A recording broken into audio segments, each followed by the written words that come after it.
This is a solo episode where I'm talking about the business of yoga. So we currently have a 200-hour yoga teacher training where we have a business of yoga module. Now it's a 4-hour module, so this is a condensed version. And on that training, we definitely talk about how you go from a teacher trainee to a teacher teaching in studios or corporates or online or whatever it is that you're wanting to do. But we also delve into another side of business for people that are potentially wanting to open their own studio or their own business in some capacity in the yoga world. So the three key pillars that I feel are Warrior One's growth, or the reason why we've grown the way we've grown over the years, is one, because of the studios themselves. Now we have 3 studios, one in Brighton, one in Mordialloc and one in Mornington. And they're all 30 minutes apart, and that's not a coincidence. That was really curated. And the design of the studios are aesthetically pleasing. They're very warm and inviting. They have a really tactile feel. We use textures, we use really warming colors to really invoke this sense of calmness when you walk in the door. Now, the studios are not franchises, so they're more like cousins than sisters. So they're all very different aesthetically, but they all have some similarities which hopefully kind of mold them together. As we built the studios, of course, we looked at what potentially pain points would be for our clientele and for our yogis. And we really looked at that to go, okay, how can we create this space so it feels the most inviting, the most secure, the most grounding for the yoga practice? And of course, through that, there's an experiential element. So things like, the Sonos speakers that we have that create this really beautiful ambient sound as you walk in the door. The incense that we burn, it's the same across the 3 studios. We really talk to our teachers about creating a great check-in and check-out experience. So ensuring that they're really warm and asking, how's your day or how's your body feeling and things like that. And that really creates this connection which we're all craving. So the second pillar, and arguably most important pillar, is the teaching team themselves. And we put in such utmost care to find these teachers. We do what we call mentor sessions, which is where we bring in potential teachers for a trial or I guess it's an interview style, where they teach us a class and then we are able to give feedback and have a conversation about that. Now, this really helps us create and curate the team so it's cohesive.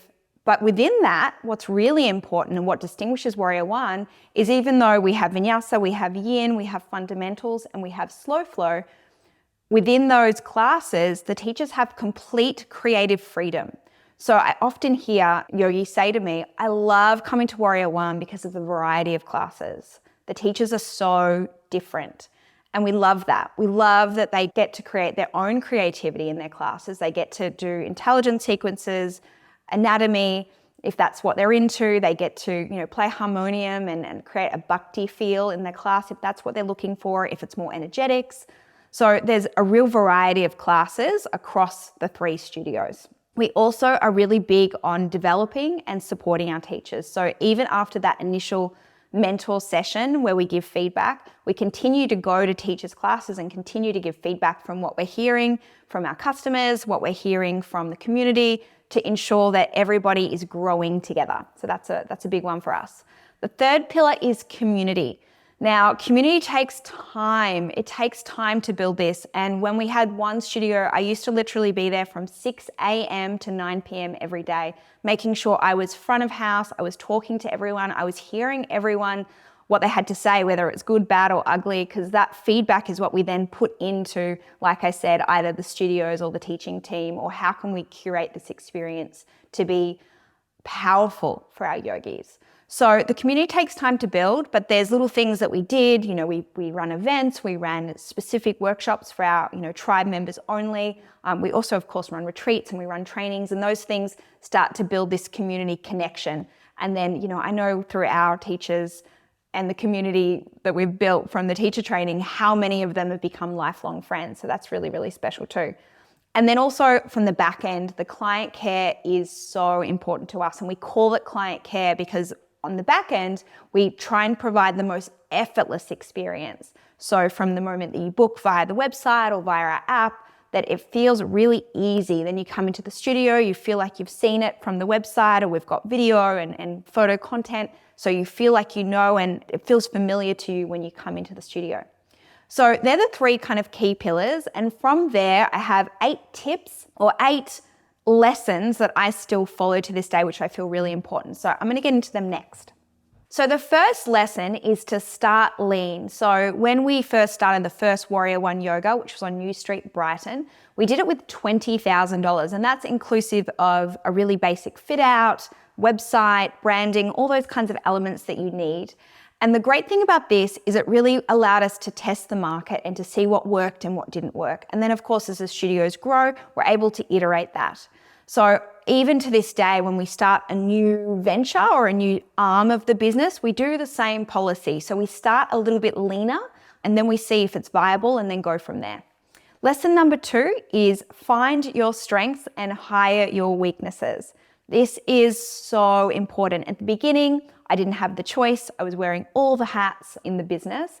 And to this day, I still have my hand across a lot of the elements of the business. In fact, 99% I would say that I'm kind of dipping my hand into on a daily basis or a weekly basis. The big one, my example of this is the social media. It's something that I held on for such a long time.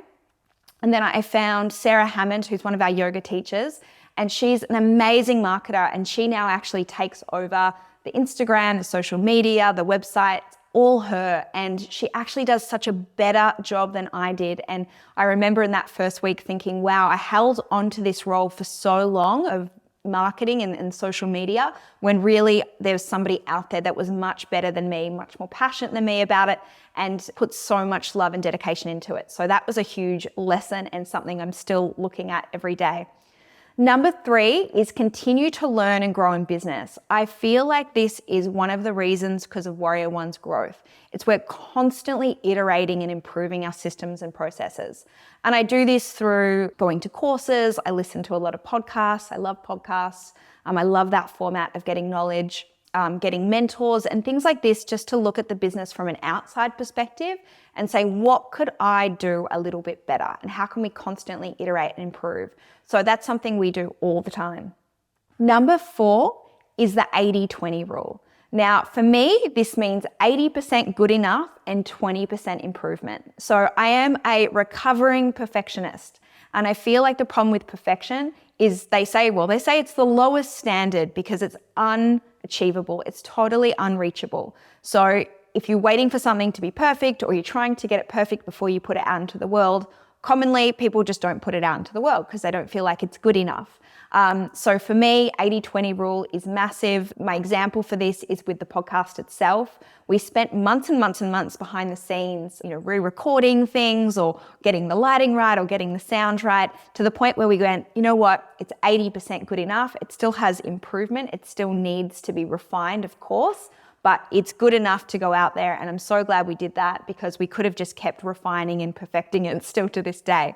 Number 5 is enjoy the journey and not the destination. I was 100% guilty of this at the start, where I was like, we just need to get to this many members or we just need to get to this many studios.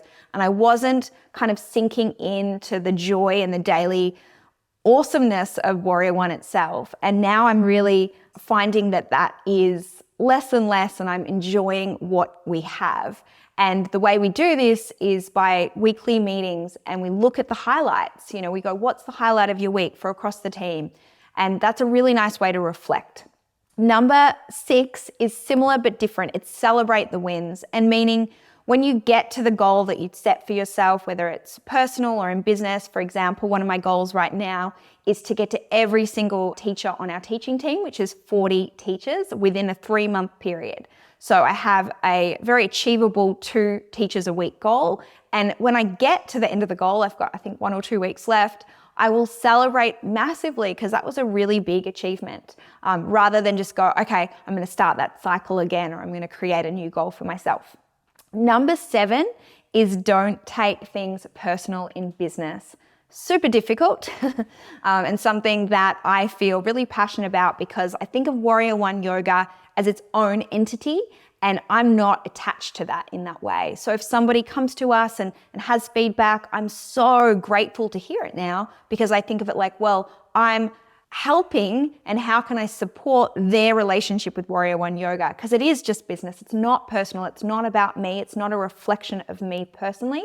It's just a reflection of that person's experience with the brand. So that's been a really helpful step for me. And number 8, lucky last, is be persistent. I have known to be very persistent with the things that I wanted within the business. The example here is Aroha, our retreat in New Zealand. I think I emailed them and called them for about 6 months before they eventually said, yes, we'll take you on board and you can run retreats here. And that was a huge goal of mine. I felt like the brands really aligned. I really felt like it was a beautiful offering for our yogis, and it's something I wanted, but it meant that I had to constantly be persisting with emailing and calling. Even though I was getting rejected, I still kept trying. And I feel like that's the same in everything we do is, if you want something, you go get it. So they're my 8 tips, as well as the 3 pillars. I hope you've enjoyed this episode, and thank you so much for listening.